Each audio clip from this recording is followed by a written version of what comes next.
और अकबर की शादी हुई, उससे फिल्म निकली, इतिहास भी वही बोल रहा है। पर ये भी राज्यपाल हरिभाऊ किशन राव बागड़े ने कहा कि प्रारंभिक दौर में भारत का इतिहास विदेशियों ने लिखा। इसमें कई झूठ तथ्य अंकित किए गए। विदेशियों ने आमेर की राजकुमारी और अकबर के विवाह को भी झूठ बताया।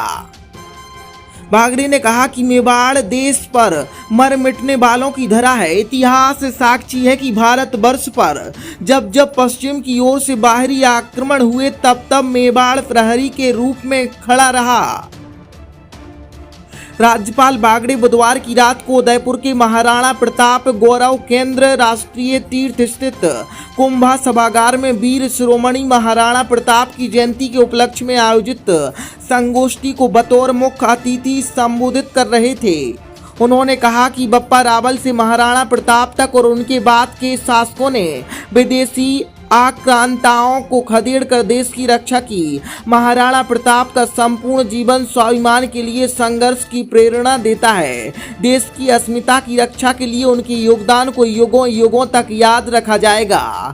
राज्यपाल बागड़े ने कहा कि प्रारंभिक दौर में भारत का इतिहास विदेशियों ने लिखा। इसमें कई झूठे तथ्य अंकित किए गए। उन्होंने आमेर की राजकुमारी और अकबर के विवाह को भी झूठ बताया।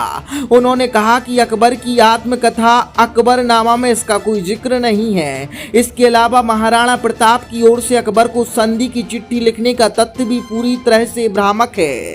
राज्यपाल ने कहा कि महाराणा प्रताप ने कभी अपने आत्मसम्मान से समझौता नहीं किया। इतिहास में अकबर के बारे में ज्यादा और महाराणा प्रताप के बारे में कम पढ़ाया जाता है। हालांकि अब धीरे धीरे स्थितियां सुधर रही हैं और नई राष्ट्रीय शिक्षा नीति में नई पीढ़ी को अपनी संस्कृति और गौरवशाली इतिहास को सहेजते हुए हर क्षेत्र में अग्रसर बनाने के प्रयास किए जा रहे हैं।